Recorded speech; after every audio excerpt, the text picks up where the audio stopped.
तो आइए आज हम सुनते हैं आचार्य चतुर्सेन शास्त्री द्वारा लिखा हुआ उपन्यास सोमनाथ मेरे यानी मुकुल भारद्वाज की आवाज में। निर्माल्य। सूर्यास्त हो चुका था। संध्या का अंधकार चारों ओर फैल गया था।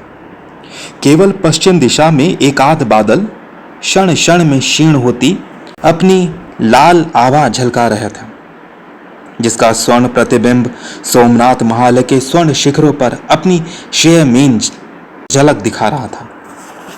इसी समय एक अश्वारोही प्रभास पट्टन के कोट द्वार पर आकर खड़ा हो गया।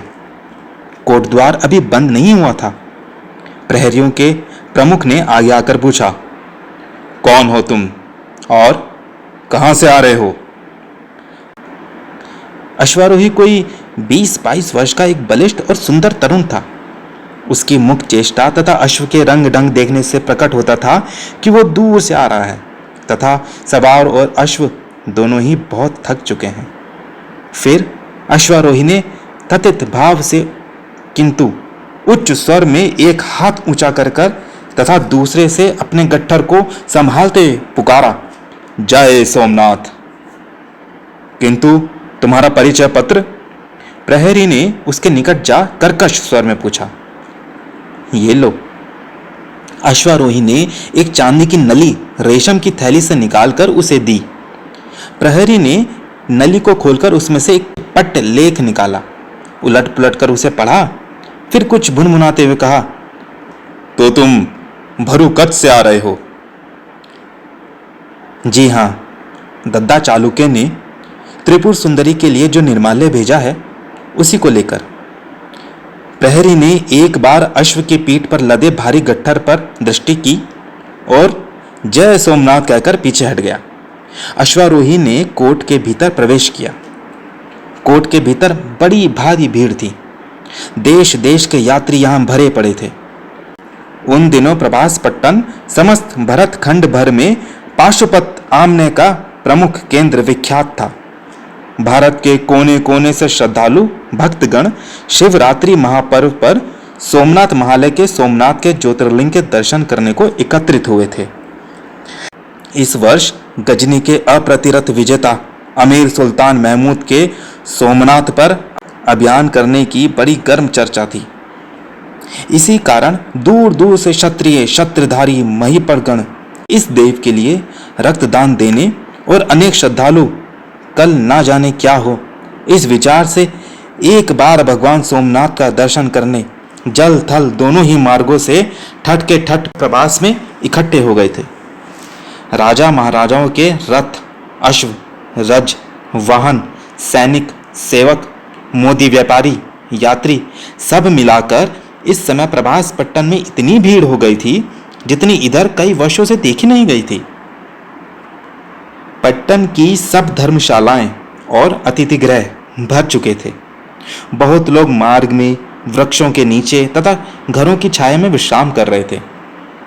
यात्री धीरे धीरे आगे बढ़ता हुआ धर्मशाला में आश्रय खोजने लगा, पर सब धर्मशालाएं भरी हुई थी। एक भी कोठरी खाली नहीं थी। धर्मशाला के बाहर की कोठरियों में गरीब यात्री, भिखारी तथा चौकीदार प्रहरीगण रहते थे। वहीं एक छोटी सी कोठरी खाली देखकर अश्वारोही अश्व से उतर पड़ा। फिर उसने सावधानी से अपना गट्ठर भी उतारा।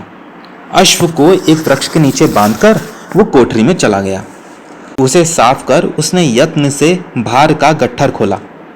इसके बाद चकमक जलाकर कोठरी में प्रकाश किया। उस धीमे और पीले प्रकाश में एक रूप सी बाला की झलक शुद्र कोठरी के आसपास ठहरे हुए यात्रियों को दिख पड़ी।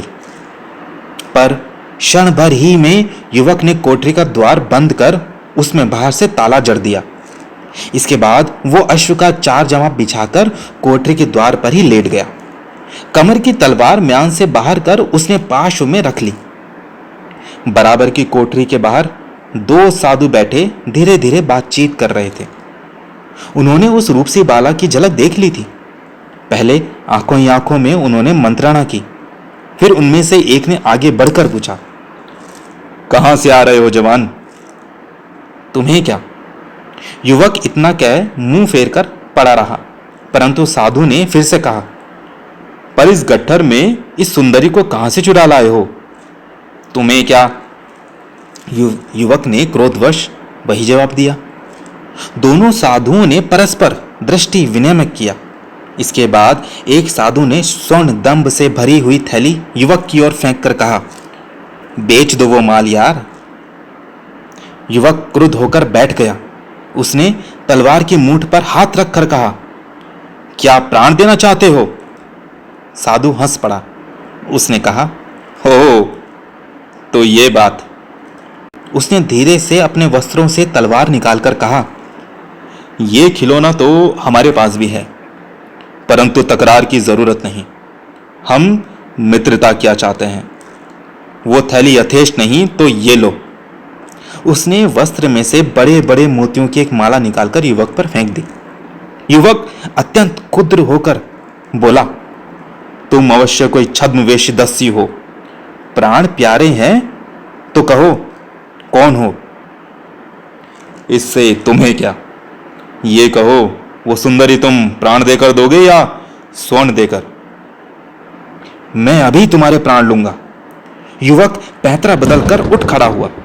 साधु ने भी तलवार उठा ली। चंद्रमा के उस क्षीण प्रकाश में दोनों की तलवारें खनखना उठी। युवक अल्पवयस्क था, पर कुछ ही क्षण में मालूम हो गया कि वो तलवार का धनी है। उसने कोठरी के द्वार से पीठ सटाकर शत्रु पर वार करना प्रारंभ कर दिया, परंतु साधु भी साधारण न था। जो ही उसे युवक की दक्षता का पता चला, वो अति कौशल से तलवार चलाने लगा। दूसरा साधु चुपचाप देखता खड़ा रहा। थोड़ी देर में वहां बहुत से यात्री एकत्रित हो गए और शोर मचाने लगे। कुछ दोनों वीरों का हस्त कौशल देखकर वाह कर रहे थे, परंतु एक अकस्मात और असमय युद्ध का कारण क्या है ये कोई नहीं जान सका। अकस्मात युवक का एक करारा आघात खाकर साधु चित्कार करके गिर पड़ा। ये देख सिंह की भांति उछाल मारकर दूसरा साधु तलवार सूंघ कर युवक पर टूट पड़ा, परंतु युवक थक गया था। वो एक आध घाव भी खा चुका था। उसके घाव से रक्त बह रहा था। उससे वह सुस्त होने लगा था। इतने में ही पीछे से एक ललकार सुनकर दोनों योद्धा ठिठक कर रह गए। एक बलिष्ठ और तेजस्वी योद्धा भीड़ को चीरकर आगे आ रहा था। उसके साथ बहुत से सेवक मशाल लिए थे। मशालों के प्रकाश में उसका श्यामल मुख तप्त ताम्र की भांति दमक रहा था। बड़ी बड़ी काली आंखें लाल चोट सी हो रही थी। उसके मुख पर, शरीर पर तथा संपूर्ण व्यक्तित्व पर एक अभय तेज विराज रहा था। उसके कंधों पर धनुष और तरकश, फेंट में कटार और हाथ में लंबी तलवार थी। उसके सिर पर केसरी पाग में दैदीप्यमान हीरे का एक तुर्रा बंधा था। उसने अपने हाथ की तलवार ऊंची करके कहा, मूर्खों, देव स्थान में लड़ते हो? युवक ने आगंतुक को देखकर तलवार नीचे कर ली, परंतु साधु ने लाल लाल आंखें करके निर्भय स्वर में कहा, दो आदमियों के झगड़ों में बिना बुलाए बीच में पड़कर उन्हें मूर्ख कहने वाला ही मूर्ख है। आगंतुक योद्धा ने जलद गंभीर स्वर से पूछा, तुम कौन हो? यही मैं तुमसे पूछता हूं। साधु ने उद्दंडता से कहा, इस झगड़े का कारण? तुम्हारे पंचायत में पड़ने का कारण? तब देख कारण। आगंतुक योद्धा ने तलवार का भरपूर हाथ साधु पर फेंका। साधु भी असावधान न था। क्षण भर में ही दोनों योद्धा असाधारण दक्षता से युद्ध करने लगे। तभी लोगों ने एक ध्वनि सुनी, शांतम पापम, शांतम पापम। पहले क्षीण फिर स्पष्ट सहसा एक भव्य मूर्ति सामने आती दिखाई पड़ी। उपस्थित भीड़ सहम कर पीछे हट गई। दोनों योद्धाओं ने भी हाथ रोक लिए। आगंतुक ऊंचे कद का गौर वर्ण एक तेजस्वी महापुरुष था। उसके ऊर्ध्व रेखांकित मस्तक पर त्रिपुंड, शीश पर जटाजूट, कमर में व्याघ्र चर्म, अंग में गिरुक, मुख पर हिमधवल नाभि तक लंबी दाढ़ी, पैरों पर चंदन की खड़ाऊ, निर्मल दृष्टि और भयहीन एवं मस्तक में त्रिकाल ज्ञान की रेखा। उपस्थित जनता जय स्वरूप, जय सर्वज्ञ, ये कहकर पृथ्वी में झुक गई। युवक ने पृथ्वी पर लौटकर साष्टांग दंडवत किया। आगंतुक योद्धा ने भी चरण रज ली, परंतु साधु तलवार हाथ में लिए खड़ा वृद्ध को घूर रहा था। वृद्ध महापुरुष ने योद्धा के मस्तक पर हाथ रखकर कहा, युवराज भीमदेव, तुम्हारी जय हो, परंतु देव स्थान में रक्तपात नहीं होना चाहिए। तलवार को म्यान में करो। भीमदेव ने चुपचाप तलवार म्यान में कर ली। फिर उसने मुस्कुराकर साधु की ओर देखा और कहा, प्रतापी सुल्तान महमूद, चिरंजीव रहो। वत्स, साधु वेश तुमने धारण किया, पर उसे निभा ना सके। देव स्थान में भी लड़ पड़े। अब तुम भी तलवार को म्यान में करो। साधु का परिचय सुनकर सब उपस्थित जन भीत चकित हो आंखें फाड़ फाड़ कर साधु को देखने लगे। बहुत लोग उत्तेजित भी हुए, परंतु वृद्ध ने हाथ ऊंचा करके सतेज स्वर में कहा, शांतम पापम, शांतम पापम। देव स्थान में काम, क्रोध, लोभ सभी दोषों का निराकरण होना चाहिए। सुल्तान ने तलवार म्यान में रख ली। अब उस सौम्य मूर्ति के युवक की ओर घूमकर देखा और कहा, तुम भरुकत से देव निर्माल्य लाए हो। जय सर्वज्ञ, युवक ने बद्धांजलि हो विनम्र स्वर में कहा। निर्माल्य अर्पण करो, द्वार खोलो।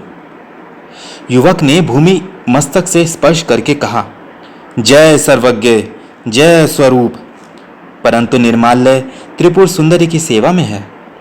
दद्दा चालुक्य की आज्ञा है कि वो आचार्य पाद रुद्रभद्र को अर्पण किया जाए।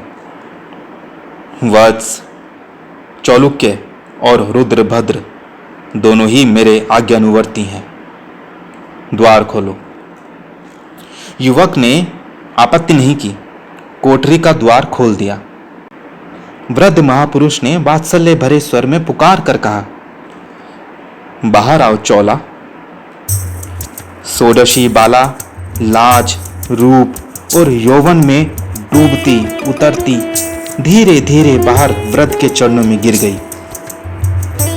वो रूप, वो माधुर्य, वो स्वर्ण देह यष्टि देखकर सब कोई आश्चर्य विमूढ़ रह गए। युवराज भीमदेव मंत्रमुग्ध होकर उसे देखते रहे। गंग सर्वज्ञ ने उसे उठाकर कहा, अब है, आओ मेरे पीछे। युवराज तुम भी और सुल्तान तुम भी अपने साथी की चिंता ना करो, उसका अभी औषधि उपचार हो जाएगा। ये कहकर वृद्ध महापुरुष ने दोनों हाथ ऊंचे कर समूह उपस्थित सैकड़ों विनयवनत भावुक जनता को मौन आशीर्वाद दिया और धीरे धीरे अंतरायण की ओर चल दिए। उनके पीछे चौला, उनके पीछे युवराज भीमदेव और वो तरुण, और उनके पीछे सुल्तान चुपचाप चले गए। चंद्रकुंड के समीप आकर वृद्ध पुरुष रुके। उन्होंने इधर उधर देखकर ताली बजाई। एक अंतरंग सेवक ने आकर अभिवादन किया। सर्वज्ञ ने चौला की ओर संकेत करके कहा, इसे गंगा के आवास में ले जा और उससे कहे कि अभी इसके आहार और विश्राम की व्यवस्था कर दे, और कल ब्रह्म मुहूर्त में गंगा जल से स्नान करा गर्भगृह में ले आए, तब मैं इसे देवार्पण करूंगा। सेवक जो आज्ञा, ये कहकर चोला को लेकर चला गया। तब उन्होंने स्मित हास्य करके कहा, वत्स भीमदेव, मैं तुम्हें आशीर्वाद देता हूं कि तुम्हारी मनोकामना पूर्ण हो। अब जाओ, विश्राम करो। भीमदेव प्रणाम करके चले गए। महापुरुष कुछ देर स्थिर गंभीर मौन खड़े रहे, फिर सुल्तान से बोले, सुल्तान, मैं तुम्हारा क्या प्रिय करूं? महमूद ने कहा, आप ही क्या गंग सर्वज्ञ हैं? सब ऐसा ही समझते हैं सुल्तान। आप 27 वर्ष से इस मंदिर के पुजारी हैं। पुजारी ही नहीं, पाशुपत आमने का एक निष्ठ सेवक हूं। आप गजनी के सुल्तान से कुछ मांगते हैं। सुल्तान, मैं तो भगवान सोमनाथ से भी कुछ नहीं मांगता। निष्काम सेवा मेरा एकमात्र धर्म है। सुल्तान कुछ देर तक चुपचाप सोचता रहा। गंग सर्वज्ञ ने कहा, क्या सोच रहे हो सुल्तान? आप सर्वज्ञ हैं, आप ही कहिए। सर्वज्ञ हंस दिए।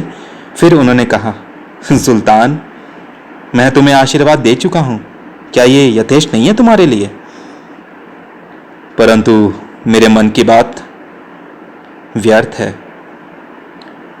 इस तलवार के रहते। सुल्तान, ये तुम भी जानते हो कि इस हाड मांस के शरीर में जो कुछ है वो नगण्य है।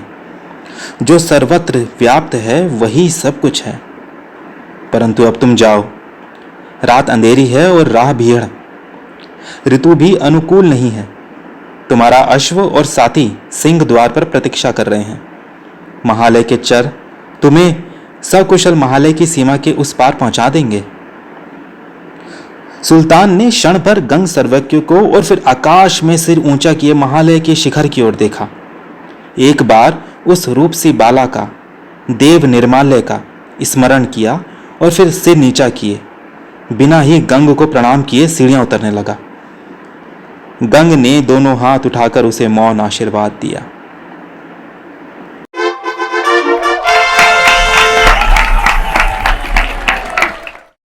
तो श्रोताओं, ये था आचार्य चतुर्सेन शास्त्री द्वारा लिखा हुआ उपन्यास सोमनाथ का दूसरा अध्याय, निर्माल्य। धन्यवाद।